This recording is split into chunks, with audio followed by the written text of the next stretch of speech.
Gather around, for I have another chilling tale to recount, a story that delves into the depths of darkness and evil that once resided along the Maryland-Delaware border, shrouded in the infamy of one woman's heinous crimes. Her name was Patty Cannon, and her reign of terror unfolded in the early 1800s, leaving a trail of death and horror in her wake.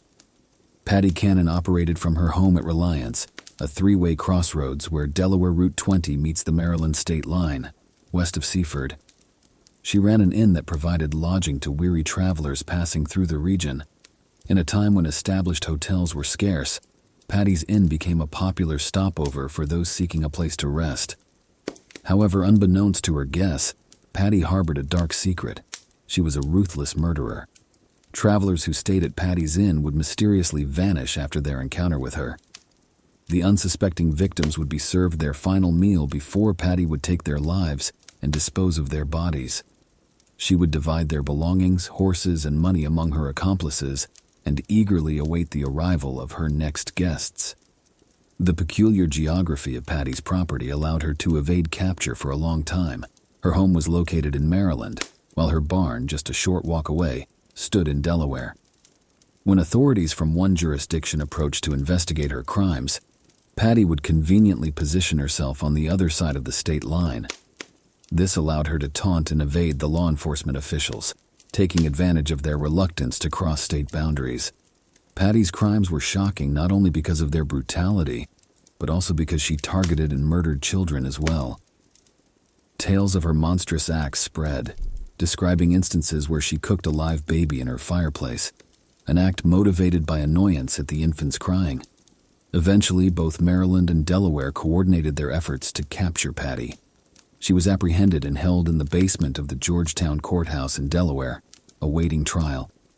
The public eagerly anticipated her hanging, and vendors set up stalls selling food and Patty Cannon hanging dolls in the center of Georgetown. However, Patty had other plans. On the night before her trial was scheduled to begin, she committed suicide by swallowing arsenic, a method she had previously used to dispose of two husbands. Patty's demise left the crowd disappointed, with no trial, no hanging, and no justice served. Her body was left unclaimed and buried in the paupers field behind the Sussex County Courthouse.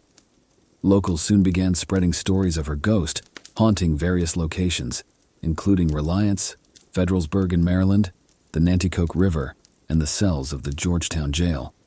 In the early 1900s, during courthouse renovations, the remains from the paupers field were exhumed and relocated. A boy working on the excavation unearthed Patty's skull and decided to keep it as a macabre souvenir. Over the years, the skull passed through the hands of different owners, becoming a treasured heirloom and even a curiosity displayed on a lawyer's office mantel. Eventually, in the 1960s, the skull was donated to the Dover Library in Delaware, where it remains to this day, kept safe in a red vinyl hatbox. Patty Cannon's legacy continues to haunt the collective memory of the region. Her crimes, intertwined with tales of hidden treasures, night riders, and a reverse underground railroad that trafficked freedmen back into slavery, paint a picture of a truly malevolent figure.